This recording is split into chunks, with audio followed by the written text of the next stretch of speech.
Shalom. Assalamualaikum warahmatullahi wabarakatuh. Salam sejahtera untuk kita semua. Sebuah kehormatan saya bisa hadir hari ini sebagai undangan dari para petinggi Gereja Bethel yang mohon maaf saya tidak bisa sebutkan satu persatu. Tetapi tentu selamat kepada Ketua Umum Sinode terpilih Bapak Pendeta Rubin Adi Abraham, tokoh Gereja Bethel Indonesia Bapak Pendeta Dr. Insinyur Niko Nyoto Raharjo, General Overseas Church of God Dr. Tim Hill, who are present this morning from United States. So I was lobbying him actually to stay one more night because we have opening events for FIBA World Cup in Indonesia, which will be very good games tonight. France against Canada. So think about it to stay over one more night in Indonesia. We have a new arena, Indonesia Arena, 16,000 capacities. So it can be useful also for Gereja Bethel in the future to use. Para pendeta sepuh Gereja Bethel Indonesia yang hadir di sini, serta seluruh sekitar 3.500 pendeta Gereja Bethel yang mohon maaf saya tidak bisa sebutkan satu persatu, serta para ketua Badan Pekerja Daerah dan ketua Badan Pekerja Luar Negeri yang hadir, serta anggota Majelis Pekerjaan lengkap yang terkasih. Tentu konteks yang sering kita dapat keseharian bahwa kita sering menanyakan kepada orang lain siapa mereka.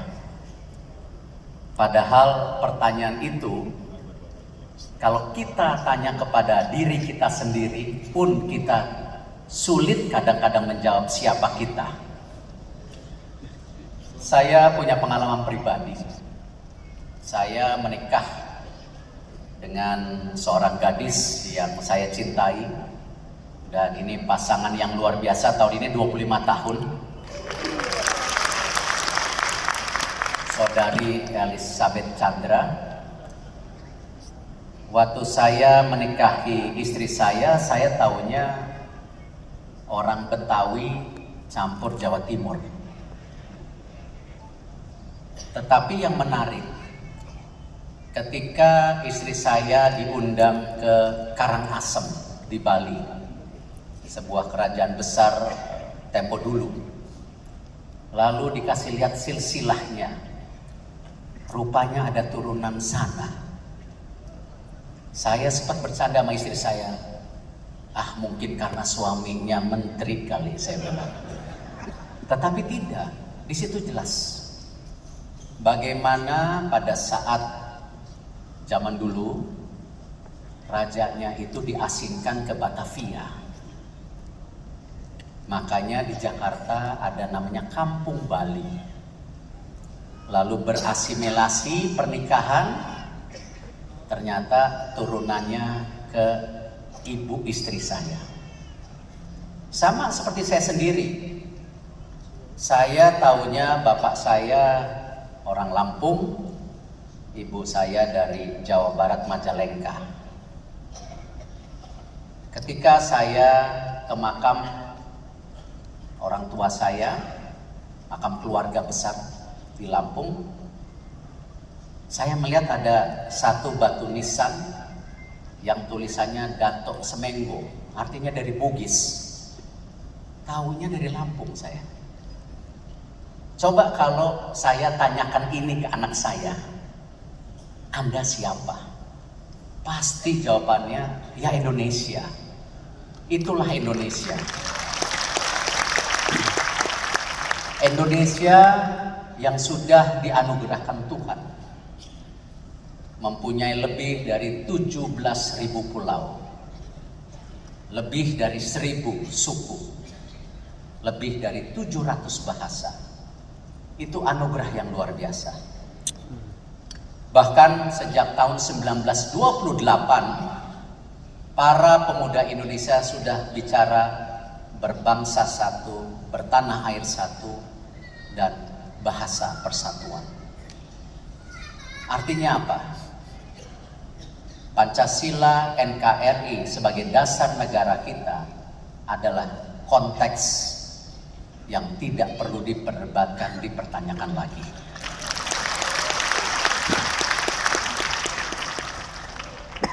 Karena itu adalah kekuatan kita sebagai bangsa, di mana perbedaan menjadi persatuan. Sama, kalau kita melihat tim sepak bola kita tadi malam,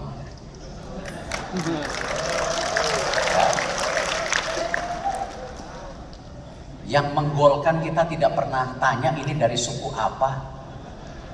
Yang penting gol untuk Indonesia.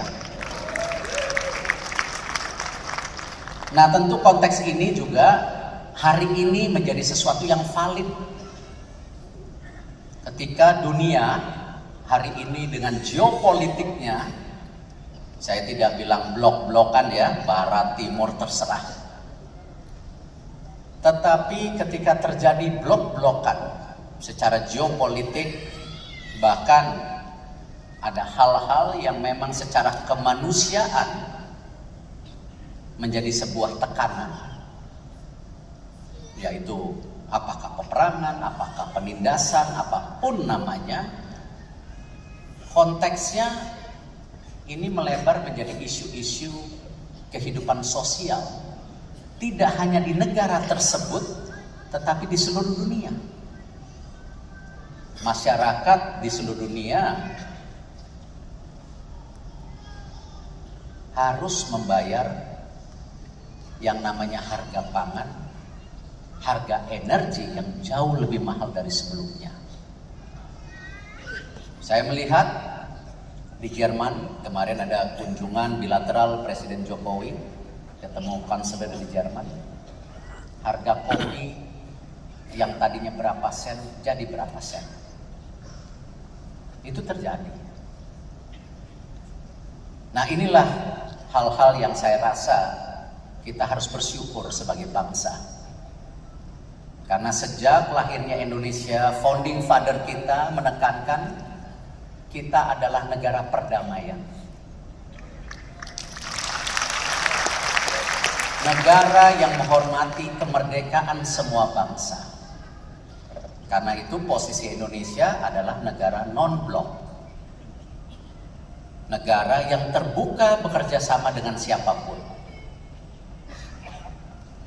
Ini sejalan tentu dengan fundamental bangsa kita yang tadi menghargai perbedaan itu. Dan konteksnya hari ini kalau kita lihat, kita menjadi salah satu negara yang masih tumbuh secara ekonomi di dunia. Kita akan terus tumbuh sampai 2045, kurang lebih 5% setiap tahunnya. Dan tahun ini kita tumbuh lagi 5,17%, adalah 7 kuartal yang terus tumbuh. Artinya ini anugerah dari Tuhan.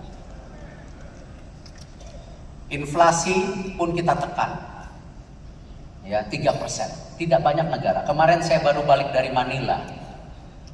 Inflasinya 5%, pertumbuhan ekonominya di bawah 5. Artinya kita harus bersyukur.